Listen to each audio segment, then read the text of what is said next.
Rising. What are we going to do about it? We got guys hurt, guys coming back, whole lot of news, and a little Blue Jays talk here on the RotoWire Fantasy Baseball Podcast.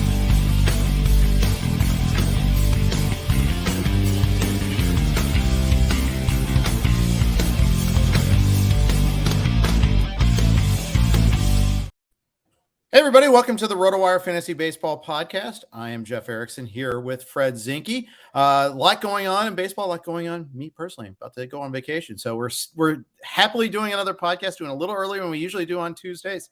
Excited to talk about it. Fred, how you doing? I'm good. Big rainy day here in Ontario. A good thing the Jays are on the road, but it's all clearing up now. Hopefully they play in Kansas City tonight. I saw some big storm clouds. Yeah, well, hopefully they play in Dublin through all that stuff because it's going to rain there the whole time we're there. It looks like in the 60s. So it goes. That's what you're going for. That's the authentic experience. Exactly. None of this like fake poser or touristy vacation stuff. We want the real thing. So bringing it on. A lot going on here.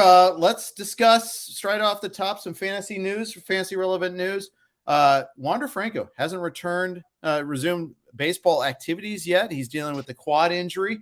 Suffered that on May 30th, which is a week ago Monday, and he's not even doing baseball activities. Sounds like we're going to miss him for quite a while.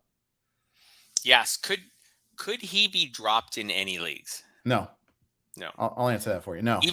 Even though his paces are like 13 homers, 13 steals, 65 RBIs.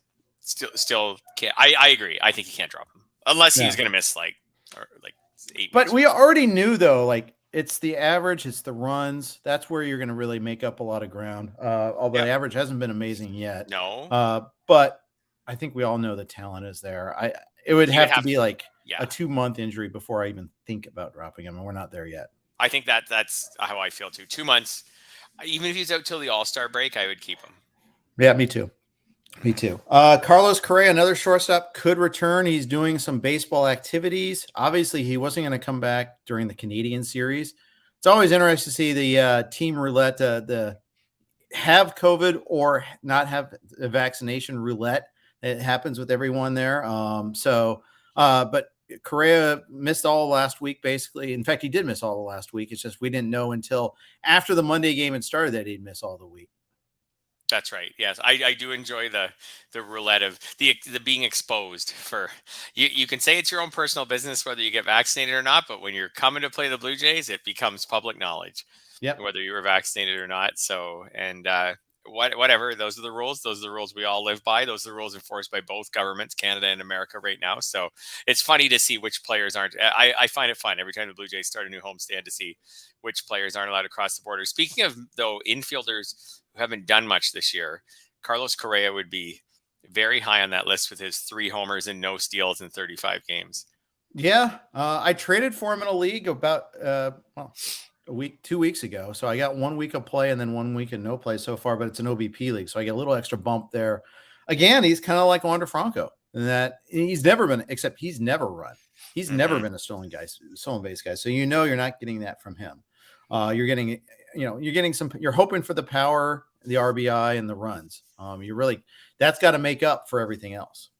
Yeah, I'll admit that I felt like he was overdrafted this year. It's a matter of trying to figure out, how many homers do you need to hit if you're a 0 steal middle infielder to be worth, obviously to be a late round pick to be rosterable, you might only need to hit 17 or something like that. But how many do you need to hit to be like a mid-round pick? So he hit 26 last year. This year, before he was gone, his pace for this year was about 12, which obviously has got to be better than that. But yeah, If you're a true 0 steal middle infielder, how much power do you have to provide? Yeah. 20 in this environment. Although that number seems to be rising, right? I think so too. Yeah, I think I don't know. Like I said, I wasn't really in on Correa. Last year he was good, but like a ton of runs and RBIs because the Houston Astros lineup was great last year. So as a guy who, like I said, like his career high is 26 homers. So but yeah, anyways, everyone's going to hold on to Correa. I would be the guy who I think I just recommended in Yahoo. Oh, I'm going to recommend on Thursday in Yahoo in 10-team leagues to consider dropping him. But not many of our listeners play in 10-team leagues, but I would No. start dropping. I would drop him now. But I was, again, sometimes when you write these articles, like he's just not one of my guys. I wouldn't have drafted him in the first place. So obviously I'm going to be quicker to drop him than people who did like him. No, and that's the funny thing is I didn't draft him either. I traded for him, and Right. in this specific format, he's worth a little bit more too. Okay. Certain guy, unlike fellow free agent shortstop signing Javi Baez, who is not an OBP guy and is emphatically not one this year. He's probably a drop in 12s, and he's a bench in 15s right now almost. Oh, yeah, absolutely. The thing with Javi Baez, and we ran into this with Rougned Odor, is if you never walk, or basically never walk, like Baez, who has 6 walks this year, like you have to hit for average pretty much to have like any fantasy value. Because like if you never walk, then you don't get, if you don't hit, like you're not on first base. Like you can't get the steals. He has no steals. He has no steal attempts this year.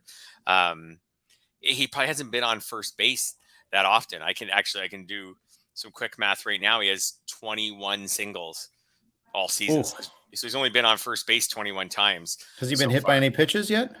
I don't have that stat in front of me right now. Come on, Fred. But get with the program. Oh, yeah, twice. He has been hit by pitches twice. Okay. So, anyways, he can't give himself, unless he's hitting for average, he can't give himself chances to run because he's hardly ever on first base.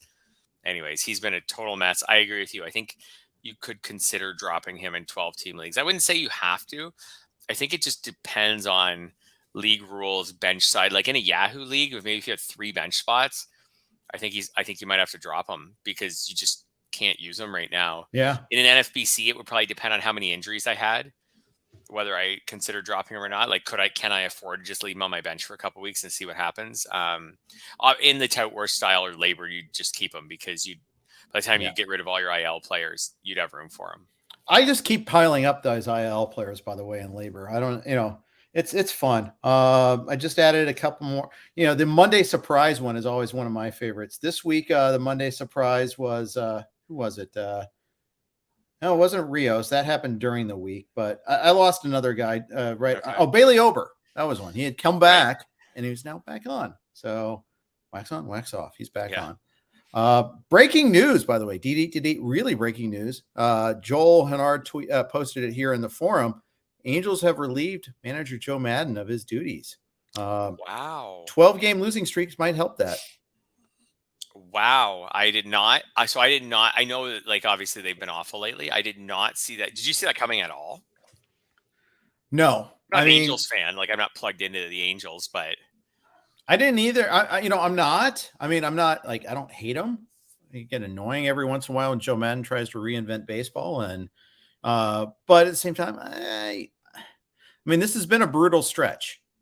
Yeah. I'm not really sure if this falls on the manager, except it's kind of like it's a position where you hire to get fired, though. And it's very rare that you avoid the axe, right? It's one of those things where it's hard to withstand that, and they're expected to win. They were cruising for a while, and now they've fallen way off the pace. 8.5 games out, I think. 12 straight losses, some brutal loss in there. Got shut out by Michael Wacha yesterday. I know they lost Taylor Ward, but let's face it, when Taylor Ward is the death knell to your offense, losing him, that is. Before this season, you would look at me like I'm an idiot for saying that. So it's not just that. Trout's slumping right now. Ohtani's not quite the level he's been last year. Rendon's been hurt for a long time. That's a shock. But point is, this team is not contending. It's such a weird, like, top heavy roster. When the top doesn't go well, it seems like, I guess, it's pretty attackable there. So, Joel says, Trout's been bad. I think it's even, it is. He did finally get a hit last night, but you don't trade Trout now. You trade for Trout now. You go get him. You go at him because he's not that bad. He's obviously not that bad. It's just he's going through a stretch. Yes, absolutely. Trout will be fine. There's two Mike Trouts. There's awesome Mike Trout and there's hurt Mike Trout. So if he's not hurt, he'll be fine. This will all straighten out. I'm sure he'll feel some responsibility, assuming he likes Madden. for this because his slump contributed to the team slide. But I think the Angels are a team that feels a lot of pressure to make the postseason. Like how many years of people in baseball always talk about how many years of Trout they've wasted. Now they're wasting years of Trout and years of Ohtani, who's, even more of a once in a lifetime player than Trout. They do have some, like you said, Taylor Ward's played out of his mind this year. I know he hasn't played a ton of games, but when he has played, and they still can't get it all together. I could see it, and they were there. Like 2 weeks ago, they were easily in a playoff spot. Yeah. And then they fell out of it so fast. They are the perfect organization to panic and be like, we've got to climb back into this. And it's very attainable. So fun fact right now, if the playoffs started today, the Red Sox would be in them as the last American League team. So 4 AL. They rallied. They really rallied to do that. Yeah, good for them. They started poorly. They didn't give up. They're now back in it. And, that last spot right now would be like a dogfight between them, the Guardians, the White Sox, the Angels. I guess we'll lump the Rangers in there. Maybe the Mariners can probably climb back in now. The Angels are not out of it by any stretch. They can make the playoffs still. And with some of the top end talent they have, I thought Joe Madden's comments about Joe Adell earlier in the week or a few days ago, maybe on the weekend, were interesting. Like it was very negative with what I saw him say about Adell. He basically said Adell's only up because Taylor Ward's hurt, and we expect Taylor Ward to miss the minimum. Like it just I know Adell's had a tough start to his major league career. Yeah, why dog a guy like that? Yeah, I just was like why not just say, hey, we believe in Joe. He's really talented. He's going to get a few games here while Taylor's out, and we'll see what he can do with them. Like something like that. Like my takeaway from it was he was very much like, hey, this guy doesn't deserve to be back in the majors, but we needed a body, so here he is. So don't get all hyped up because this is one of our best prospects, which he still is. So I don't know. If I was in their front office, that wouldn't have sat well with me, because this is a guy who's Joe Adell, who's still should be a big part of their future, whether that future starts this year or not. I will say this though. We don't know what happens like in a clubhouse. We don't know what the interpersonal relations are. Maybe he was tuning people out, I could be completely wrong. Maybe Joe Madden's just a hater. He says you can only spell Joe with an E on it at the end. If he's just J-O, you're not a true Joe. He might be biased there. It might be something more insidious. Who knows? But, or it might be that, Adell needed the attitude adjustment. Who knows? Maybe. It's weird. Yeah, we don't know. It just seemed kind of odd. And there's some other things like Raisel Iglesias has had a rough few weeks. Yeah. Well, when you pitch once every 9 days, that's hard. It's interesting. Phil Nevin's going to step in. So I wonder, is there something that's going to change? Like, are they going to go away from the 6-man rotation? Are they going to rest Ohtani more? Because, under Madden, Ohtani blossomed. Yeah, I can't see them going away. I don't know what I think will change. Like, assuming Ward's back soon, their batting order a little bit writes itself, because as long as Ward's playing well, he hits leadoff. They put the other studs up at the top. The rest of it kind of doesn't really matter, like what they do at the bottom part. I think the 6-man rotation for them probably makes sense with Ohtani. Iglesias, they have to stick with Iglesias. He's been such a good closer, throughout his career. He's not every year, but pretty much every year he's been anywhere from a decent closer to a really good closer every year. So he's still got a great strikeout to walk ratio this year. He's just I think it looks like a little bit of bad luck. So I don't know. It might be the kind of thing, like you said, we're not in an organization. Maybe they felt like this clubhouse had was sick of Joe or had tuned him out. He is his own entity. He's a unique guy who was really celebrated when things were going well for him, but he is a bit of a unique guy. Yeah, he is. I wonder if he gets another gig, or we're going to get the behind the scenes reports or something of that nature, oh, this is what he's really like, or something like that. Maybe they tuned him out. Who knows? I think if anything weird comes out, something he had done that really turned them off, if they just fired him because they've lost 12 games in a row and they feel a sense of urgency and they wanted a fresh voice in there, then I think he's 68. I think if he wants one more shot, and baseball managers sometimes do when they're older, I think he gets another shot. Yeah. Tony La Russa did. Yeah. That probably shouldn't be pointed as a positive example, given that the White Sox are kind of struggling in their own right there. White Sox are 25 and 27. You mentioned fun facts. I mean, there's only 6 teams with a winning record in the American League right now. Yeah. Yeah. So that race, so I like the expanded postseason. I like fan bases being engaged throughout the season. I do Mm-hmm. see the other side of it, like the Yankees are already in the playoffs, right? So Pretty much, yeah. The Astros are probably in the playoffs pretty much right now. Like it would take a horrendous slide. And my Blue Jays were out of the playoffs or barely in them or whatever a couple weeks ago and have got a nice little run now. And now, They're like comfortably in. they could for sure miss the playoffs, but like if they just play 500 baseball the rest of the way, they probably stay in the top 6. So I do see how the 6-man grouping does take some urgency out of the regular season if you get off to a good start. Yeah, it does. It does. And right now, it'd be the Twins, the Astros, and 4 AL East teams. So, it's a pretty wild race there. All right, Craig Kimbrell going on a paternity leave. Going to miss a little short amount of time here. Pitched 2 innings on Sunday anyhow, so he might not have been available, but Daniel Hudson's got to be the guy that closes games in the short term. For sure. So those who picked up Hudson on Sunday, just in case Kimbrell had more struggles and they came in with the Dodgers closer, they should at least, the good news is they should at least get maybe, well, they might not, but they could get a save this week.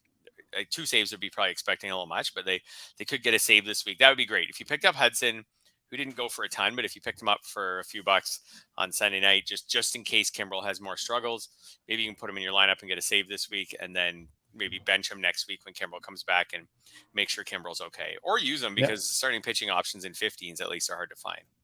Yeah, it's true.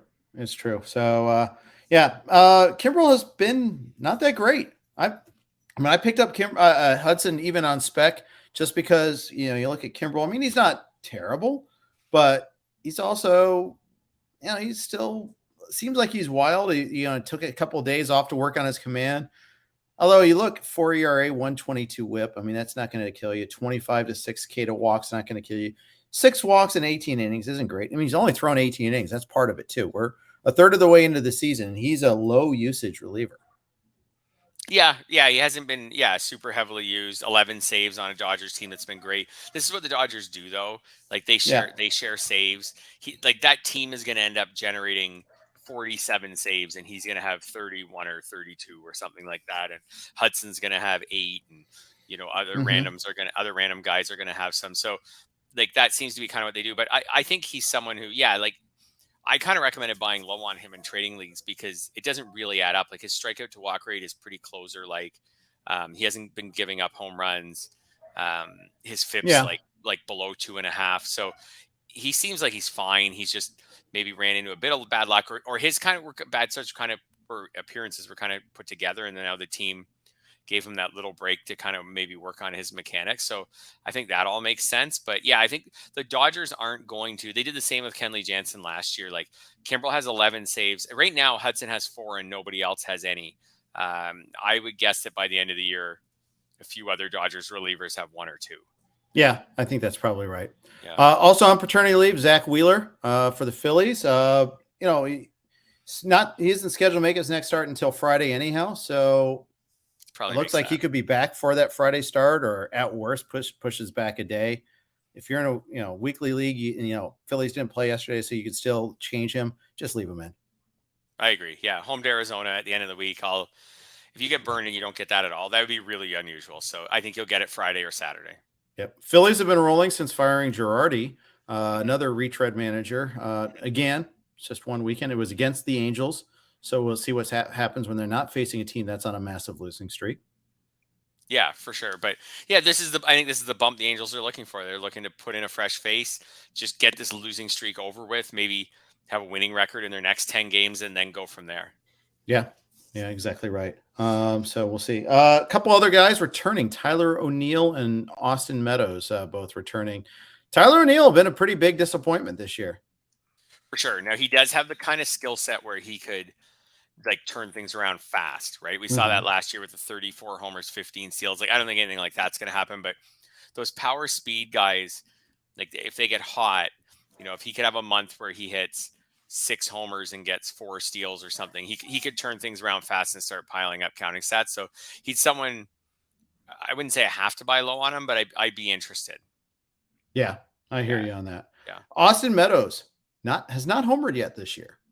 He's been dealing with vertigo. He's been out for a pretty long time. Just finished a 4-game rehab assignment. Did hit a homer on that rehab assignment. But it's funny because he was actually hitting for average for a while. It's down to 267 now. And just hasn't hit for any power. He does have 2 triples, which is weird, but no power, no homers, no stolen bases.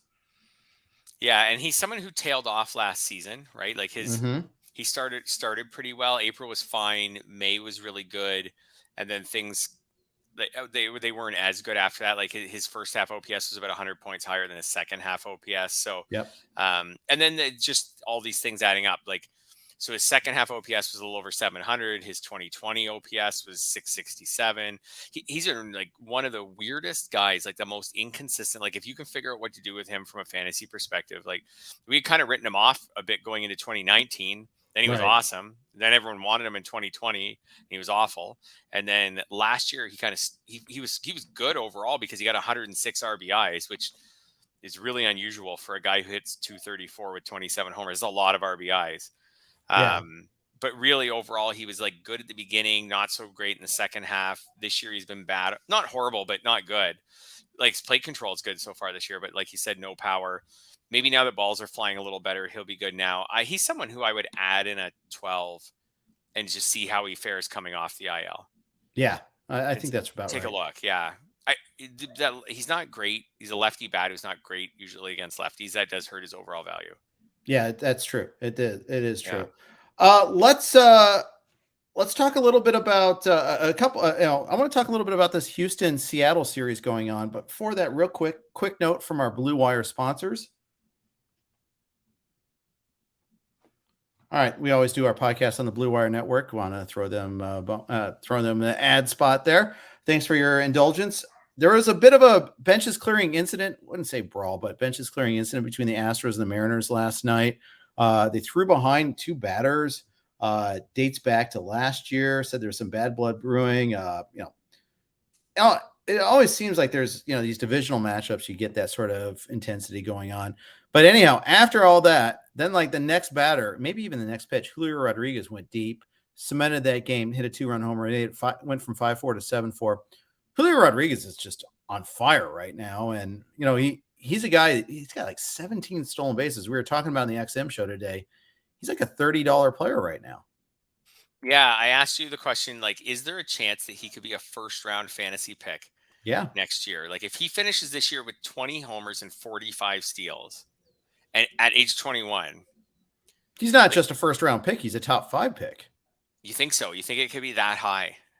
Maybe. If he goes 20-45, that's a top 5 player right there. I mean, yeah, it is. And he's young, so people will dream on him growing, right, and being even better. He's had some luck so far. Like his ground ball rate's quite high, so so that makes you worry a bit about the power. His BABIP's been high.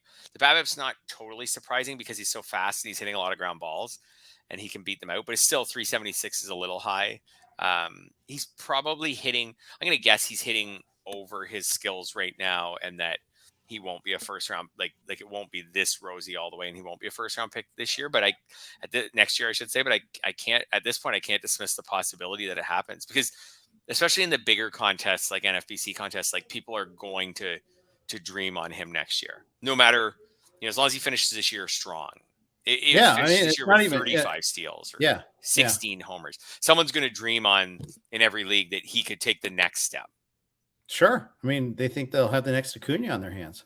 And who are they? Who am I to say they're wrong? I mean, he's even at 277. And remember, he was in the ones he was on the interstate for a long time there, striking out a bunch. And now he's cut that down. It's always been like, there was that whole running thing about how he was getting called out on these pitches that weren't strikes. And it seems like he's gone through that rookie hazing, and now he's just raking. Yeah. He hit 309 last month. He's hitting 348 so far this month. 5 steals last month, which was actually down. He somehow managed to get 9 in April despite hitting 205, which is awesome. He just came out running. He's like, hey, you know what I can do? I can run. I don't know what else I can do in the first month. Things aren't going well at the plate, but when I get to first base, I can run. So if he finishes the season leading the majors in steals, and has some power and is so young and the batting average is respectable. Yeah, at first I was like, it would be foolish to take him in the first round next year. The more I think about it, like, let's see, there's a long way left, like almost 4 months to be written about this season. But yeah, I think he's so young. Like, it's like when Vlad started showing signs of breakout. It's like as soon as it started, you were like, okay, here it is, let's go. Yep. Like we knew this was coming eventually. Here it comes. Let's get on board quickly before. And that's why you lose saw the his helium and like the Yep. end of draft season, and Bobby Witt's as well. And guess what? Bobby Witt is raking. Yep. He's starting to come around. Not every prospect is going that route. Torkelson isn't there yet, but you know what? There's a reason why we dream on prospects. It's just for that reason. I mean, we all remember the year that Trout and Harper got called up and were awesome in their rookie year, especially Trout. Trout was a league winner if you got him, because you got him at a pretty cheap price. So people are gonna keep, and because of that, it's boosted even higher. But there's a reason why people boost them up. Do we start boosting up Hunter Green? Looked very good yesterday against the Arizona Diamondbacks. I don't know what to do with him. So if you can help me with him, that would be great. Like, I never start him at the right times. There seems to be not much rhyme or reason to these. Oh, I think there's plenty of rhyme or reason. Here's your question. Okay. Is he facing the Pirates or the Diamondbacks? Answer, yes, start him. Is he facing the Red Sox? Yes, don't start him. I mean, I just don't start him against the really good teams. Okay. I think he's the streamer right now. And then as he learns the craft, you trusting him a little bit more. But I think he's just use him in the good matchups. Arizona's a good matchup, right? Yeah, that's true. It is a good matchup. He did struggle against the Cubs a couple weeks ago. That was one where I would have still got a win. By the way, on that is one where I would have used him. You would have got a win in that. He had a good start against the Blue Jays, so that's a credit to him. He had a pretty good start once. It was pretty good on as far as he didn't allow a lot of runs against the Brewers. Right. Anyways, he had a couple bad starts in a row, and the one at Boston was actually, it was bad in a way. He had 8 strikeouts and no walks. He just gave up. He just didn't last long. He was dominant for 3 innings and then fell apart in the 4th inning. So, anyways, I have him. The leagues where I have him are draft champions, and I have a lot of pitching options, 12-team draft champions. So I've missed probably all of or close to all of his good starts. I might have soaked up a bad one too along the way. Maybe probably the Cubs one. Maybe when he had strung together some good ones in a row. So in a 12-team draft champions, if your pitching staff is doing well and it's pretty healthy, he's still pretty borderline. Mm-hmm. But the strikeouts are like 72 strikeouts.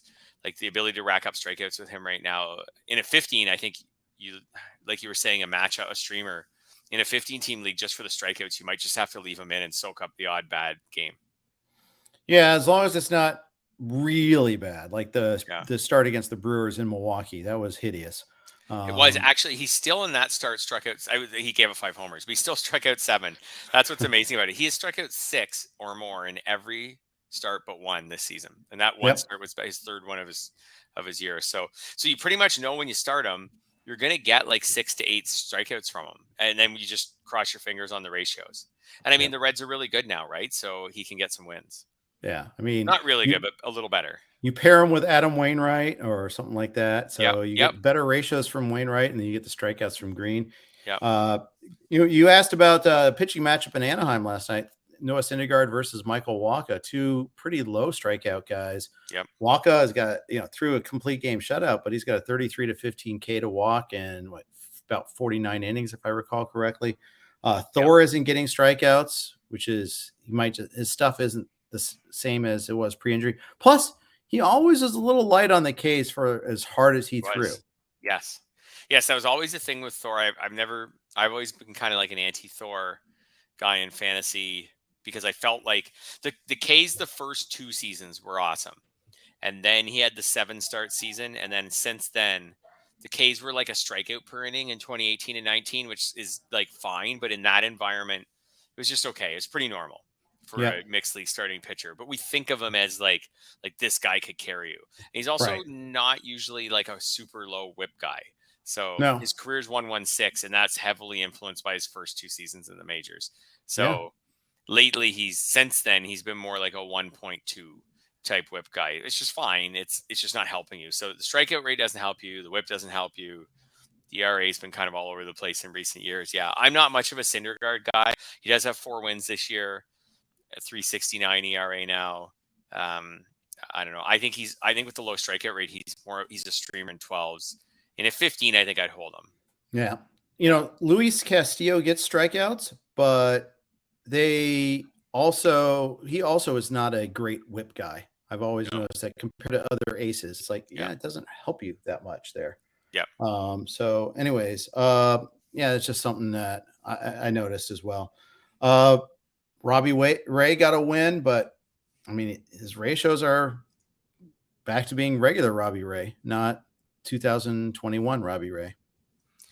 Yeah. Do you think by the end of the year, this will go down as another, don't believe in the, age 30 type career turnaround or career breakout? Well, they change. There's so many different variables here. If he finishes this year with over 200 strikeouts, but the ERA's in the 4s and the whips in the 1.3, it starts to just look an awful lot like the Robbie Ray we knew when he was in Arizona.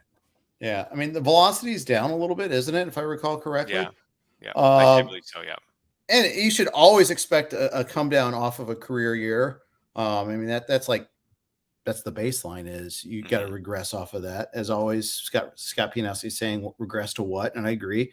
But he's throwing 1.5 miles slower than he did last year. So it follows that he's not striking out as many. His strikeout percentage is 26, which is better than an average human pitcher, but worse of even his pre-breakout norms. He used to strike out in the 30% range all the time. He's getting a lot of swing and miss though, 15.9% swinging strike rate. So that's right on line with last year. BABIP's a little high, but if you're putting more balls in play too, that's a bad combo.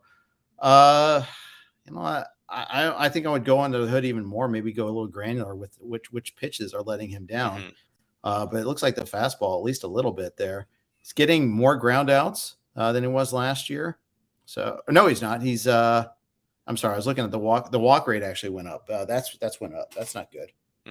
Yeah, his walk rate's gone up. It hasn't gone up to Arizona, to most of his Arizona seasons. No, it hasn't yet. But it's up. And when the strikeout rate's down, so his strikeout to walk rate resembles more some of, not his worst Arizona seasons, but a lot of his Arizona seasons. So, it seems like he's back to. I don't think he's never Robbie Ray like we talked about previously, but right. He's not ace. He's not ace Robbie Ray, and he's probably not even number 2 Robbie Ray until he finds a way to push that whip down, not to 104 like last year, but to under 120. Yeah. I didn't say never Robbie Ray this year because never is a really strong thing, but I still said don't Robbie Ray, or at least I didn't Robbie Ray. Maybe I didn't even say not to, but my projection was always a little below where he went. Yes, that's how I had him ranked too. I had him valued where he would need to slip around or more. Had to slip around or more for me to want to take him, and that never happened. But I wasn't against him. I wasn't like these people picking Robbie Ray in round 4 ridiculous. I felt like maybe there were a little too much stock put into what he did in Toronto. I would have felt better with him if this is maybe just a narrative and it's false, but I would have felt a little better about him if he had gone back to Toronto. Even though it's a tougher place to pitch, it's where he found his success. Yes, with the pitching coach that he found his success, of course. Exactly. So once he left Toronto, I worry about that anytime a player pitches or bats, anytime a player plays way over his head, if he switches environments, I'm going to worry a little bit. It's like, I got this. I don't need you anymore. Yeah. Or maybe you do. Yeah. Maybe you do. Yeah. Not that that's what he was even saying. No. But, I mean, the dollars were there. I mean, I don't begrudge a player for going for that, but like our friends Rick Wolf and Glenn Colton always try to avoid guys in their big contract, their first year of their big contract. Like Javi Baez, who we already talked about today. Yeah. Max Scherzer got hurt. That was unlucky. I don't think that was a contract thing. No. Kevin Gausman seemed to have worked out okay, but it's not a universal, it's going to hit, but do you feel confident in beating that trend when it seems like it is a better than 50% trend? Do you feel confident picking out the outlier? That's right. And so much in fantasy, we talk about specific players. Obviously that's the way this goes, but so much in fantasy is about percentage odds and trends. And, if someone who signs a big free agent contract is 20% or 10% less likely to meet expectations than someone who Right. didn't at the same point in the draft, then that matters over time. You may beat it sometimes. You may get Kevin Gausman, Right. but if the odds are lower, then you almost need to mostly just avoid the group, because it's hard before the season to pick out which guy. I mean, Gosman's been amazing, 73 strikeouts and 7 walks. Yeah. He's been amazing. But if Kevin Gosman wasn't having an amazing season and things had gone south for him a bit in Toronto, we would say new team, new pitching coach, harder park, tough division, 4 teams with a winning record in that division. Like, of course he's having a tougher season. We would say, oh, it all makes sense. So Yeah. yeah. Freddie Freeman has 4 homers, by the way, in Yeah. his big contract here. Another guy, although he's hitting 295, he's got 30 RBI and 35 runs. I mean, that's going to be roughly around 100 for each of those. So, and he's got 5 stolen bases, so he's not killing you, just not getting you what you were kind of hoping for. He's also not been like, he's never been Pete Alonso. He's never been a 50 homer guy. His good years are 30, and so it's 4 is below his pace, but it's also not something he can't recover from either. He could easily recover from that. Oh, for sure. Yeah. Happy fun ball year. He hit 38. But other than that, and he's played a lot of games. He's been very healthy and durable in his career. But last year, it took him 159 games to get 31. So, I mean, yeah, going into the season, a projection for him probably should have been more like 30, 28, something like that for homers. He's off that pace, obviously, by a lot with 4. But like you said, like, he could have a 6 homer June, and all of a sudden he's at 10, and then he has a 6 homer July, and all of a sudden it starts to be like, okay, maybe he won't hit 30 this year, but he could hit 25 or something like that. Yeah, exactly. He could hit 5 a month, basically, and do that to finish up there. Speaking of, so finishing up with us, a couple of other items I wanted to talk about. Notably, we haven't talked about your Jays yet. Ross Stripling, nice little stream last night. I picked him up in both my main events. We did. Tim Schuler and I did. Only got 2 strikeouts in 5 innings, but does it get any better than Royals and then the Tigers and as a 2 starter? Totally. When the Jays had a long rain delay. They started about 2 hours late. So they were getting near the point where maybe they don't get this one in. And I added Stripling in at 1 or 2 leagues also on Sunday night, and I was sitting at home hoping I was like, for 2 reasons. I wanted to watch my Jays for a little while before I went to bed, and then I was also just like, we got to get this one in. Got to get Ross. We got to get Ross 2 starts this week and get him into that Tiger series. We got to. Let's get. You don't want to get Connor Pilkington, where you thought you were getting 2 starts and you might not get any now, or I'm not sure. He's not pitching the doubleheader today. I think it's Bieber tomorrow, so I'm not sure when Pilkington's going to start. Happen. Yeah, with Stripling last night, like they kept him on a really short pitch count. Like he only threw 56 pitches. It is like 56 for him is his highest in a few outings in about a month. So I get it. There's 38 last time out. I think Ryu will be out a long time. I think Stripling will get built up to the point where he can throw 80 pitches. He's already had a 78 and an 84 earlier this year when he was filling in the rotation. So I wouldn't be too worried for people who see like, oh, it's just barely 5 innings and that was with 1 base runner and he only got 2 strikeouts. I think if he had that much success in a start in 3 weeks, I think you would see at least 6 innings, if not 7 or something, if he could pitch that well. So I don't think you're going to get a strikeout rate, but at this point, if you can get solid ratios on a team that scores a lot or is scoring a lot, at least lately, I think he was a smart ad. Yeah, I think so too. Worked out pretty well. And the Royals are just rock bottom right now. And when I say Stripling is a smart ad, I'm not saying I don't really guarantee. This isn't a guy I'm like in love with, and I'm like, oh, I guarantee this guy's going to pay off or anything. I just think overall, compared to what, and I know you and Scott talked about this, like this wasn't a pitching rich week on the waiver wire. No, like there was Cabrera, who's obviously high end in his own entity, and he had to pay up a little bit to get him. But beyond that, I like Stripling as much as anyone else. I think there wasn't a week with a lot of high end options, so he's got a great 2-start matchup this week, and then you just see what it looks like after. And he's got the Yankees next week, so you say thank you for your service. We're moving on. Good luck in the future. We might reacquaint ourselves because you're not using him against the Yankees. The look on my face, you'll see people who are listening who can't see my face. I'm not 100.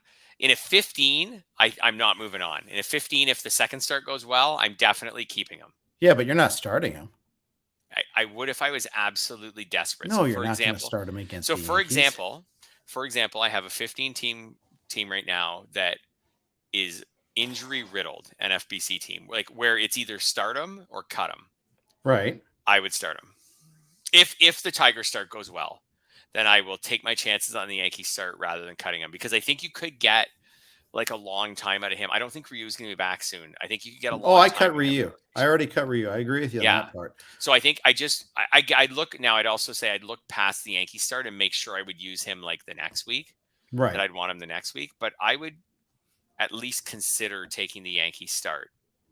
Okay.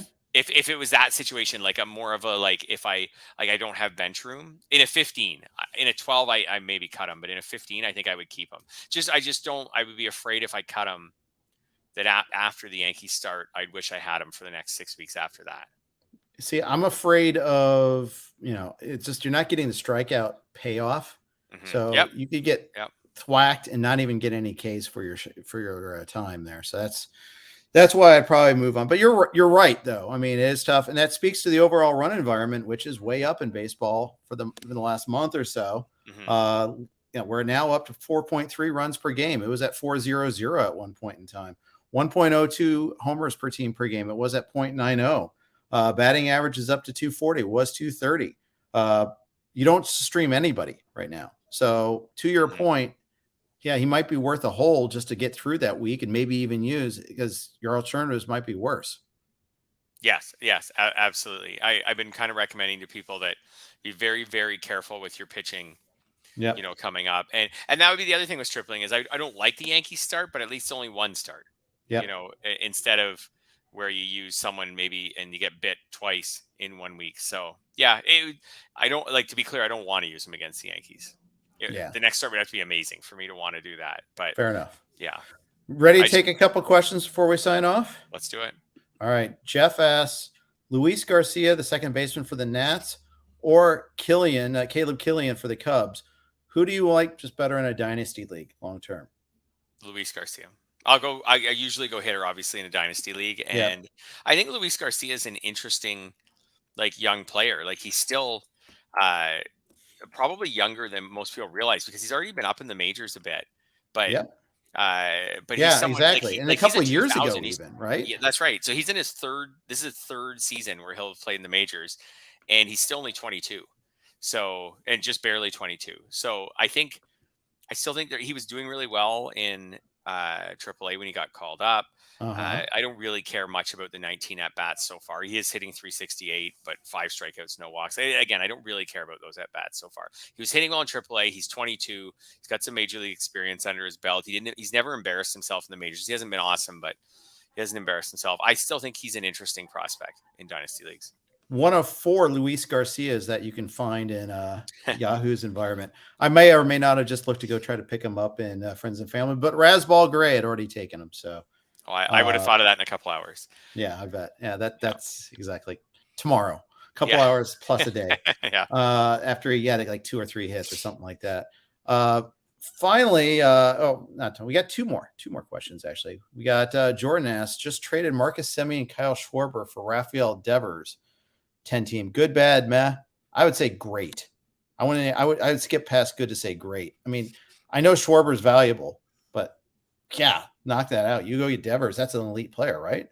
Oh, that's outstanding. I mean, okay, so if Jordan had asked us that question in March, we would have said fair, because Semien in March was about a 3rd or 4th round pick, depending on the league. Schwarber round 10, Devers round 2, so fair. Now, though, the way those players have played so far this season, yeah, that's an amazing trade.